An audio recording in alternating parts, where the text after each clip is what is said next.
What's up, guys? So today I'm going to talk about the show Prison Break. Now, this show, for those of you who don't know, is a show that came out way back in 2005, and it was for the longest time my favorite show ever to be on TV. I love this show so much.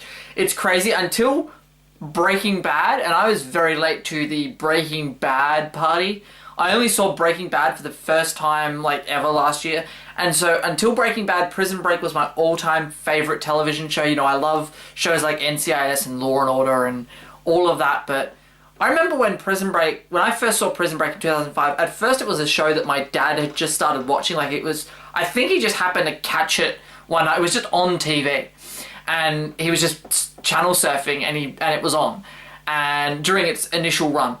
And I remember he came and he said to me, he said, I'm watching this show, you should really give it a shot. It's actually pretty good. Watch the next episode with me. So I started watching this about halfway through the first season, and I was hooked. I was absolutely hooked.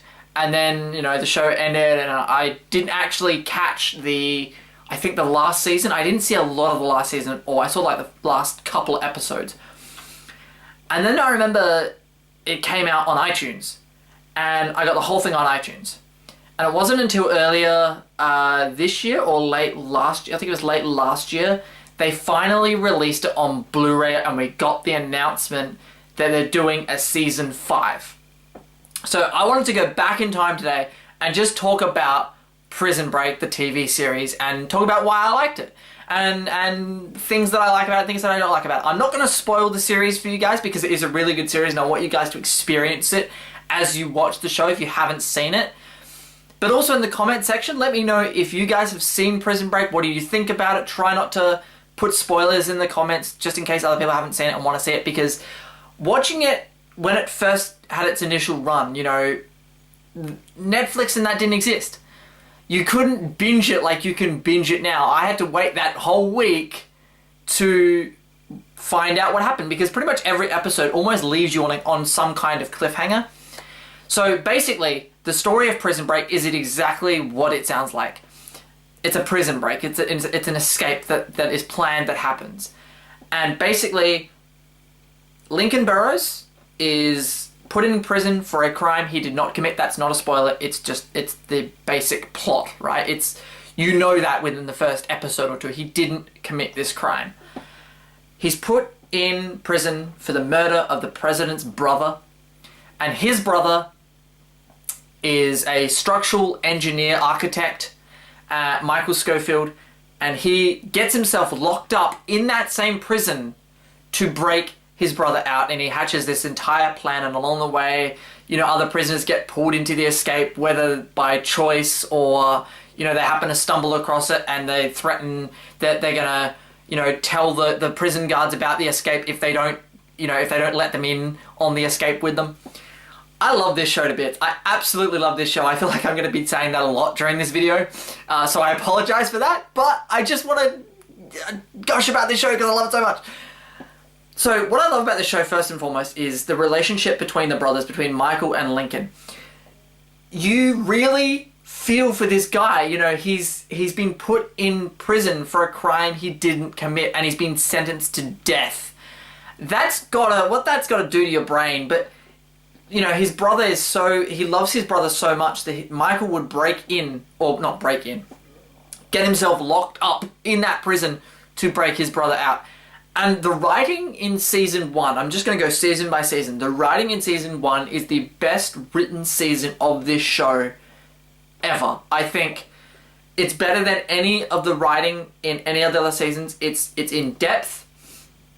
There are episodes where it's literally, a lot of it is just him explaining things to people, like how they're going to do certain things, and the amount of all the different elements that they have to, all the little tiny things that they have to do to get to where they want to go to eventually break out. Like little tiny things that you wouldn't think, there's an episode where they're just cutting a hole in a wall.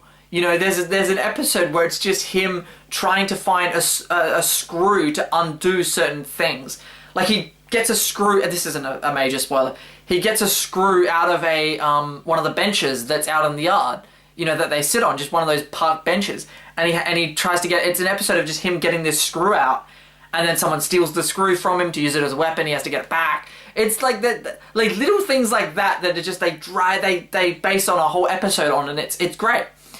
Season 1, I think, is the best written season of the show, and it's certainly, I think, the best acted of the show. What I will say is, Wentworth Miller as an actor, he plays Michael Scofield. He's not the greatest actor. If you've seen him in other things like The Loft, he was terrible in that movie. He can come off quite wooden and quite sort of boring as an actor. He doesn't have much range. The character of Michael Scofield is very inverted. You know, so Wentworth's personality works for that. Lincoln Burrows is a machine.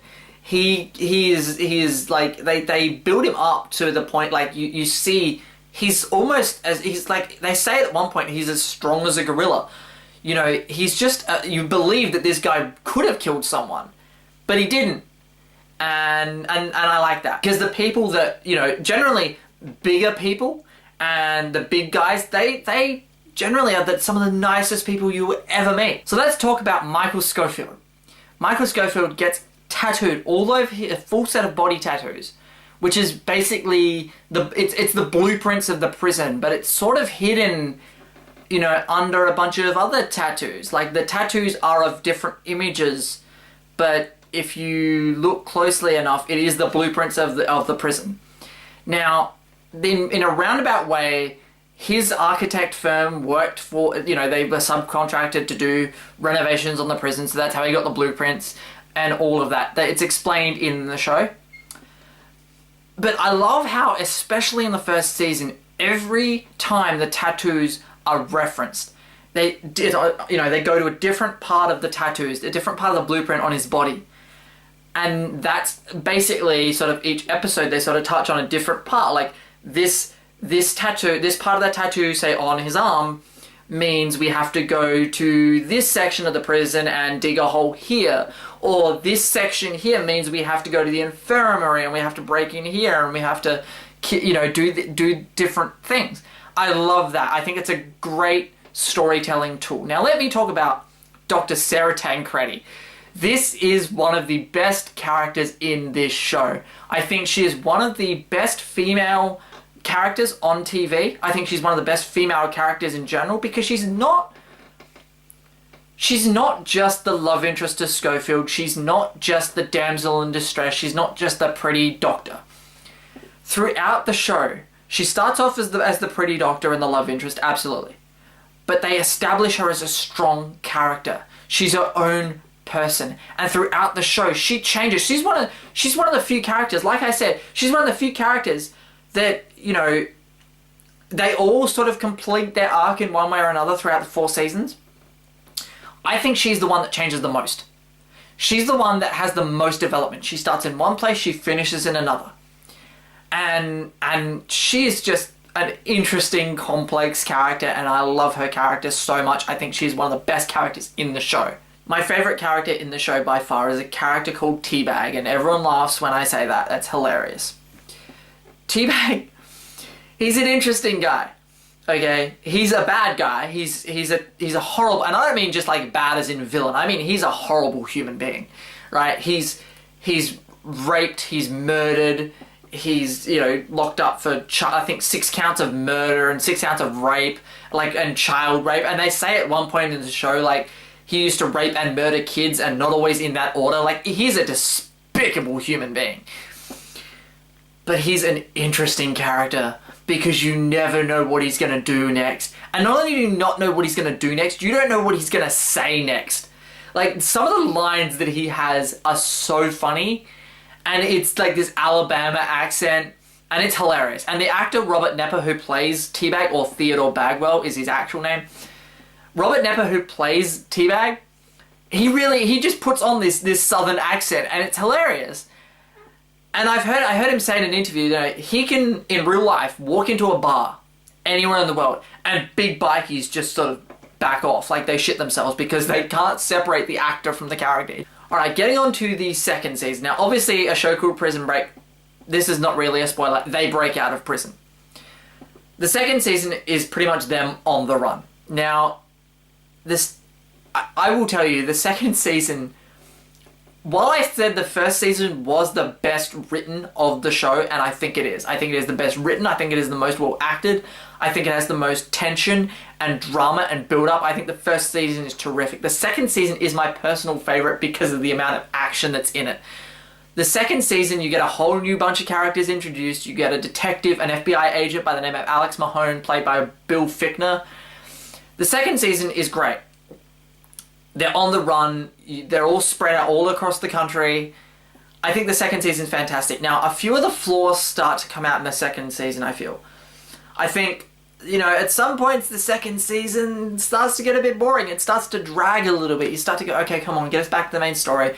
There's a lot of character arcs that they're trying to fulfill for a lot of the side characters, and, that's okay. That's all well and good. They're all interesting in their own way. Everyone's going to connect to a different character. My favorite character happens to be the pedophile murder rapist, right? But a lot of the side character storylines just get a little bit boring and they drag out for a little bit too long. You're like, okay, just get me back to the brothers. Just get me back to the story with the two brothers. Get me back there. I want to be back there. Now let's get on to the third season. I'm just going to sort of fly through the next two seasons here. The third season, now when they were making the third season, there was a huge writer's strike, I think, in the US. So they didn't have, I don't think they had a lot of writers for the third season. It was like a couple of the showrunners and a couple of writers. I think by far the third season is the worst season of the four. And that's not to say the third season is horrible. It's like the Dark Knight trilogy. If you look at Batman Begins, The Dark Knight, and The Dark Knight Rises, The Dark Knight Rises is the worst one comparatively to the other two. That's not saying it's garbage. It's just comparatively, it's the worst one. It's the weakest of the three. I think the third season, while it's fun and it is entertaining, story-wise, it's not as fleshed out as, say, the first season was. It's not as well developed as it probably could have been, and it could have been a better season. I thought it was kind of a cheap season. It was like, okay, it's fun, and it has some great, there are some of the best episodes are in the third season. While I am saying it is the weakest, there are some episodes in there that are just gold. They are gems.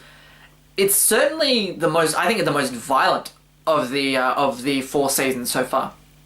I think it's certainly the most violent, but it is the weakest of the four. Now, getting on to the fourth season. The fourth season I love. I won't really say what the fourth season's about, but it is more of them out on the run, things have happened, things have progressed in the story. Certain characters may or may not be around anymore. The fourth season, it has a lot of the baggage of the third season. It has a lot of the same problems. It does drag a lot. It's a show that sort of starts to drag progressively more and more as you go through it, at least for me. You guys might not feel that when you're watching the show. At least now you can binge it. Although what I do love about the fourth season is a lot of the characters go in completely different directions to where they were in the first season. Throughout all four seasons, and this is a credit to the show, throughout all four seasons, the characters develop. They change. Their morals, their ideals, their characteristics, they all change. They all develop, and that's what you want out of a good show. Your characters have to start in one place at the very first episode, and then the last episode, they have to be in a different place. Well, they don't have to be, but that's what a good show is. They start in one place, they end up in a different place. They're almost different people, to be honest with you. They're the same, but they're different.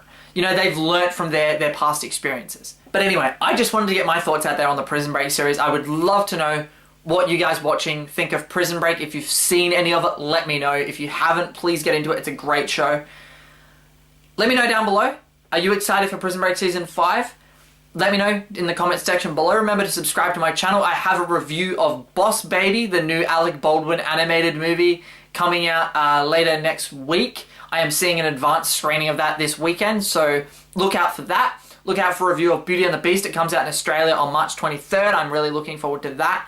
And a lot of other stuff that I'm going to talk about in a review. So, thank you for watching. Remember to subscribe to my channel, and I will talk to you guys later.